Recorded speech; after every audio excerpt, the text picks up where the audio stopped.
वो अजीब थी। जिस्म देखिए तो एक लड़की सी मालूम होती, चेहरे पर नजर डालिए तो बिल्कुल बच्ची सी दिखाई देती और अगर आंखों में उतर जाइए तो सारी समूची औरत अंगड़ाइयां लेती मिलती। वो सुर्ख ऊंचा सा फ्रॉक और सियाह सलेक्स पहने जगमगा रही थी और सियाह घुंघराले बालों को झटक कर जीप में अपने सामान का शुमार कर रही थी और मेरे सामने एक दोपहर खिली पड़ी थी। उसने आंगन में कदम रखते ही अपनी मम्मी से भैया के लिए पूछा था। ऊंचे बगैर आस्तीन के ब्लाउज और नीचे छुपी हुई साड़ी में कसी बंधी आटी ने, जिन्हें अभी अपने बदन पर नाज था, चमक कर भैया को मुखातिब किया। नवमी पूछ रही है कि तुम कौन हो? भैया ने उदास चेहरे पर सलीके से रखी हुई रंजूर आंखें चश्मे के अंदर घुमाई। रूखे सूखे बालों पर दुबला पतला गंदुमी सा हाथ फेरा।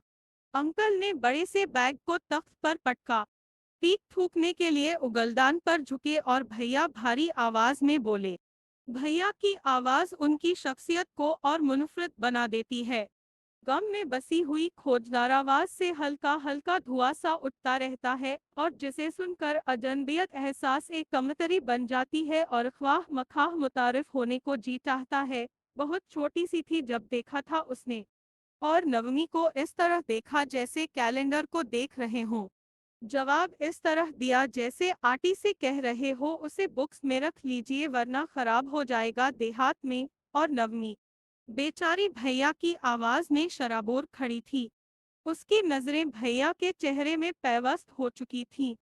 अंकल पक्का गाना गाने वालों की तरह खंकार कर बोले, बेटी, मैंने तुम्हें बताया था कि वहाँ गांव में जहाँ तुम शादी में जा रही हो तुम्हारे एक कजिन है जो बहुत सी किताबों के ओथर है।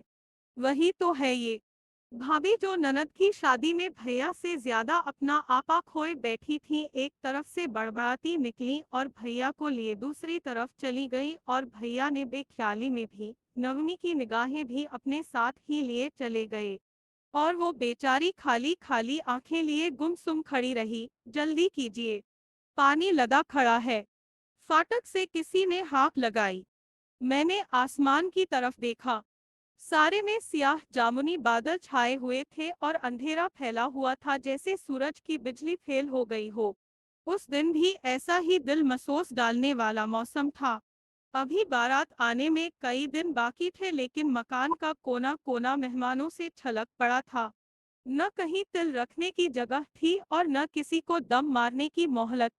एक तो बरसात की शादी, वो भी देहात में, और देहात भी ऐसा कि सड़क पर जीप फंसी खड़ी है और निकालने के लिए बैलों की जोड़ियां भेजी जा रही है। काम तो जैसे आसमान से पानी की तरफ बरस रहा था और भैया का ये हाल था कि पावे तो अपनी खाल तक उतार कर अपनी बहन के जहेज में दे डालें। अभी जोड़े निहार रहे हैं, अभी तख्तवार देख रहे हैं, अभी शामियाने के कनातों के अंजाम पर सोच रहे हैं। मैं पैड और कलम लिए मौजूद रहती, खुतूत पर्चे और याददाश्तें लिखने को हाजिर रहती। दालान में यहाँ से वहाँ तक चौका लगा था। टूटी फूटी बीबियां साल खुर्दा कपड़ों के बुझे रंगों में अपना भ्रम अपनाए खामोशी से खाना खा रही थीं।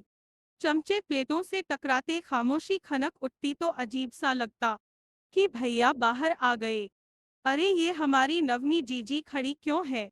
नवमी एक एक सतून के पहलू में खड़ी प्लेट में चमचा घुमा रही थी। उसने मुड़कर भैया को देखा। भैया के बिल्कुल पीछे आकर उसकी प्लेट में झांकने लगे और नवमी जाग उठी, खिल गई, लो देने लगी। गर्दन पीछे झुकाकर अपने डेरों बाल भैया के सीने पर उंडेल दिए और आंखों में आंखें रख दी। भैया बच्चों की तरह पलकें झपकाने लगे और नवमी की आंखों को अपनी खोई हुई नजरें मिल गईं। किसी ने भैया से खाने को पूछा तो कहीं दूर से आवाज आई, नहीं बाहर तो नहीं खाया मैंने। और नवमी बीसियों की सफ चीर कर एक प्लेट में अल्लम गल्लम भर लाई और एक चम्मच उनके मुंह की तरफ बढ़ाया। बीसियों के वजूद पर मंडी हुई नेस्ती की चादरें मसक गईं। होंठों की भूली बिसरी मुस्कुराहटें याद आने लगीं। भाभी ने ये तमाशा देखा तो एक कुर्सी लाकर रख दी। नवमी ने ठुनक कर कहा, नहीं नहीं, मैं अपने भैया को बुफे खिलाऊंगी। और भैया सचमुच सईद बच्चों की तरह खाते रहे। दुखों के दलदल में गर्दन गर्दन तक धंसी हुई जिंदगियां जो खुशी के बहानों के इंतजार में बूढ़ी हो गई थीं, इस मामूली से मजाक पर खूब हंसी। आटी के तो अच्छो लग गया। भैया कहकों में भीग गए। अब रुखसत होने वालों और रुखसत करने वालों की भीड़ छोटे से जुलूस के मानिंद ड्योढ़ी से निकल रही थी।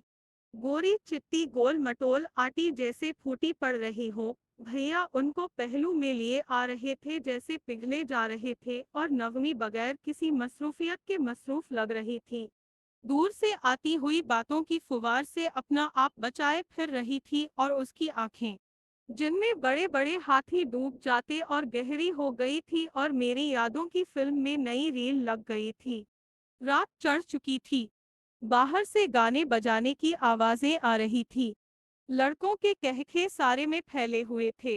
गांव की औरतें शोख रंग के कढ़े हुए पेटीकोट और सिंथेटिक साड़ियां पहने गहरा और भद्दा मेकअप किए अपने बदनुमा जेवरों और खुशनुमा जिस्मों की परेड कर रही थीं। उनकी आवाजें सेल्समैन की मसनूई मुस्कुराहट की तरह शोखियों से सजी हुई थीं। मायो बैठी हुई आपा की सहनची के सामने उनका एक गिरोह पचमेल आवाज में गीत गा रहा था, और मैं समझने की कोशिश कर रही थी।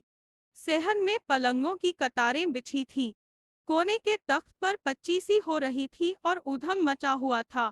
नवमी के कहके धनक में सुर्खी की तरह नुमायान थे। भाभी अपने बच्चों को सुलाने के लिए लाठीचार्ज कर रही थी कि भैया आए और सर झुकाए हुए जीने की तरफ जाने लगे कि आटी ने आवाज दी।